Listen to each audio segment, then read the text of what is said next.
और आपने देखा होगा कि जब भी रामायण का पाठ होता है वहां पे हम आह्वान करते हैं प्रभु का, आइए हनुमंत बिराजिए। तो कई लोगों का कंफ्यूजन होता है कि क्या प्रभु सच में आते हैं, अगर आते हैं तो उसका प्रमाण क्या है। जय श्री राम दोस्तों, कैसे हो आप सब। आज के व्लॉग में आप सभी का स्वागत है। दोस्तों आज का व्लॉग बहुत ही स्पेशल होने वाला है। हमारे प्रिय हनुमान जी के बारे में कुछ ऐसी बातें शेयर करने वाला हूं और कई लोगों का कंफ्यूजन भी दूर होने वाला है। तो प्लीज बिना स्किप किए इस व्लॉग को आखिर तक जरूर देखिएगा और वीडियो अच्छी लगे तो लाइक और शेयर करना ना भूले। नए हो तो चैनल को सब्सक्राइब करें और जय श्री राम बोलकर बेल दबा दीजिएगा ताकि आने वाले नए नए इंटरेस्टिंग व्लॉग्स हमारे फैमिली से जुड़े हो, Q&A वाले हो या फिर हमारे प्रभु से जुड़ी कोई कथा क्यों ना हो, आप सबसे पहले देख सकें।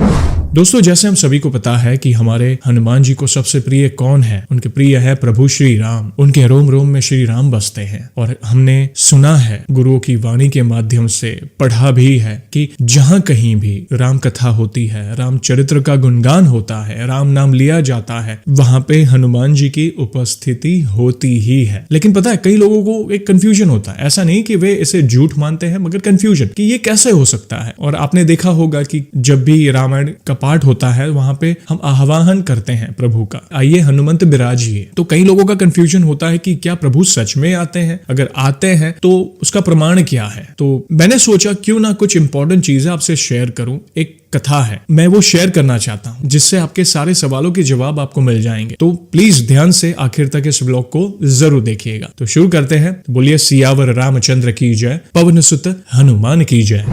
एक समय अयोध्या के पहुंचे हुए संत श्री रामायण कथा सुना रहे थे। रोज 1 घंटा प्रवचन करते, कितने ही लोग आते और आनंद विभोर होकर जाते। साधु महाराज का नियम था, रोज कथा शुरू होने से पहले आइए हनुमंत जी बिराजिए कहकर हनुमान जी का आवाहन करते थे। फिर 1 घंटा प्रवचन करते थे। एक वकील साहब हर रोज कथा सुनने आते। वकील साहब के भक्ति भाव पर एक दिन तर्कशीलता हावी हो गई। उन्हें लगा कि महाराज रोज आइए हनुमंत जी बिराजिए कहते हैं तो क्या हनुमान जी सचमुच आते होंगे। अतः वकील साहब ने महात्मा जी से पूछ ही डाला कि महाराज जी, आप रामायण की कथा बहुत अच्छी कहते हैं, हमें बड़ा रस आता है, परंतु आप जो गद्दी प्रतिदिन हनुमान जी को देते हैं उस पर क्या हनुमान जी सचमुच विराजते हैं। साधु महाराज ने कहा, हाँ, यह मेरा व्यक्तिगत विश्वास है कि राम कथा हो रही हो तो हनुमान जी अवश्य पधारते हैं। वकील ने कहा, महाराज ऐसे बात नहीं बनेगी, हनुमान जी यहाँ आते हैं, इसका कोई सबूत दीजिए। आप लोगों को प्रवचन सुना रहे हैं सो तो अच्छा है, लेकिन अपने पास हनुमान जी की उपस्थिति बताकर आप अनुचित तरीके से लोगों को प्रभावित कर रहे हैं। आपको साबित करके दिखाना चाहिए कि हनुमान जी आपकी कथा सुनने आते हैं। महाराज जी ने बहुत समझाया कि भैया, आस्था को किसी सबूत की कसौटी पर नहीं कसना चाहिए। यह तो भक्त और भगवान के बीच का प्रेम रस है, व्यक्तिगत श्रद्धा का विषय है। आप कहो तो मैं प्रवचन करना बंद कर दूं या आप कथा में आना छोड़ दो। लेकिन वकील नहीं माना, कहता ही रहा कि आप कई दिनों से दावा करते आ रहे हैं, यह बात और स्थानों पर भी कहते होंगे, इसलिए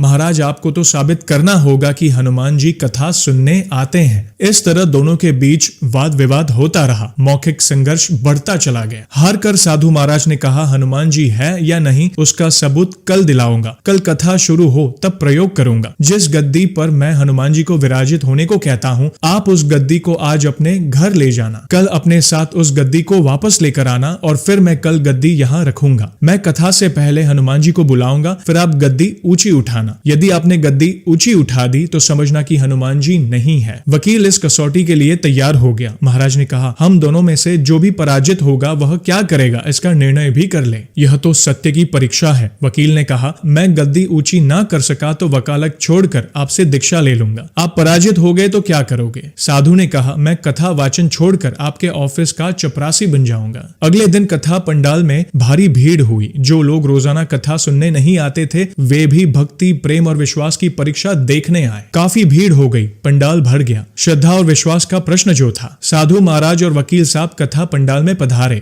गद्दी रखी गई। महात्मा जी ने सजल नेत्रों से मंगलाचरण किया और फिर बोले, आइए हनुमंत जी बिराजिए। ऐसा बोलते ही साधु महाराज के नेत्र सजल उठे। मन ही मन साधु बोले, प्रभु आज मेरा प्रश्न नहीं बल्कि रघुकुल रीति की परंपरा का सवाल है। मैं तो एक साधारण जन हूँ, मेरी भक्ति और आस्था की लाज रखना। फिर वकील साहब को निमंत्रण दिया गया, आइए गद्दी ऊंची कीजिए। लोगों की आंखें जम गई। वकील साहब खड़े हुए, उन्होंने गद्दी उठाने के लिए हाथ बढ़ाया पर गद्दी को स्पर्श भी न कर सके। जो भी कारण रहा, उन्होंने 3 बार हाथ बढ़ाया किंतु तीनों बार असफल रहे। महात्मा जी देख रहे थे, गद्दी को पकड़ना तो दूर, वकील साहब गद्दी को छू भी नहीं सके। तीनों बार वकील साहब पसीने से तरबतर हो गए। वकील साहब साधु महाराज के चरणों में गिर पड़े और बोले, महाराज गद्दी उठाना तो दूर, मुझे नहीं मालूम कि क्यों मेरा हाथ भी गद्दी तक नहीं पहुंच पा रहा है, अतः मैं अपनी हार स्वीकार करता हूँ। कहते हैं कि श्रद्धा और भक्ति के साथ की गई आराधना में बहुत शक्ति होती है। मानो तो देव, नहीं तो पत्थर। प्रभु की मूर्ति तो पत्थर की होती है, लेकिन भक्त के भाव से उसमें प्राण प्रतिष्ठा होती है और प्रभु विराजते हैं। तुलसीदास जी कहते हैं, साधु का स्वभाव कपास जैसा होना चाहिए, जो दूसरों के अवगुण को ढककर ज्ञान की अलग जगाए। जो ऐसा भाव प्राप्त कर ले वही साधु है। श्रद्धा और विश्वास मन को शक्ति देते हैं। संसार में बहुत कुछ ऐसा है जो हमारी तर्क शक्ति से, बुद्धि की सीमा से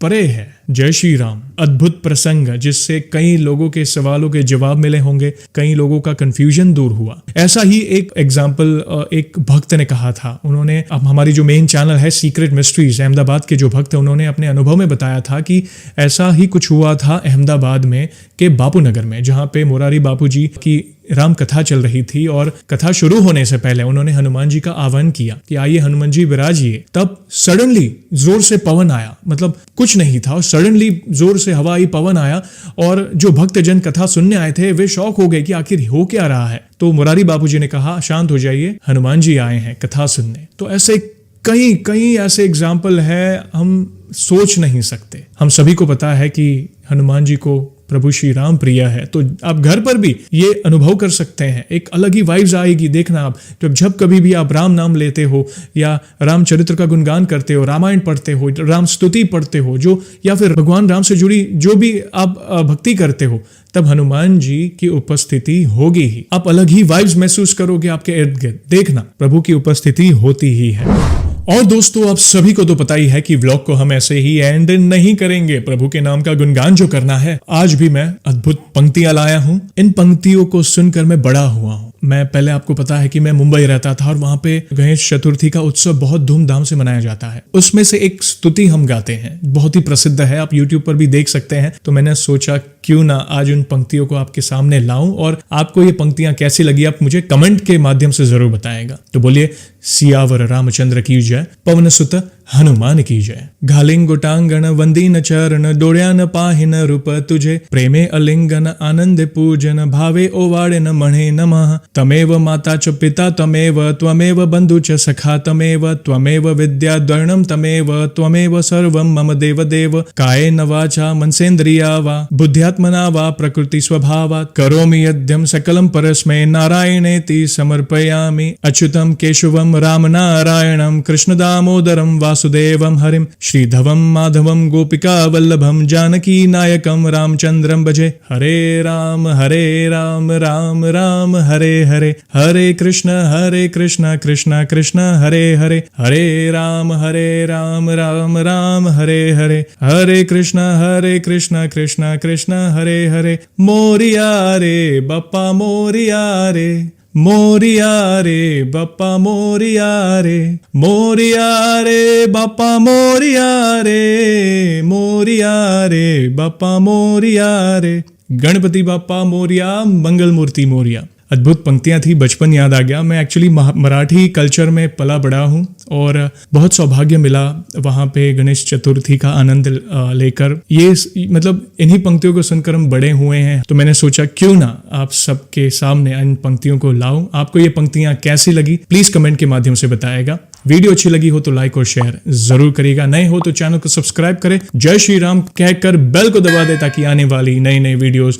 हमारे फैमिली से जुड़े हो, Q&A वाली हो या फिर हमारे प्रभु से जुड़ी ऐसी कथा क्यों ना हो, आप सबसे पहले देख सके। और जल्दी लौटूंगा मैं एक और इंटरेस्टिंग व्लॉग के साथ। तब तक जय श्री राम, जय हनुमान।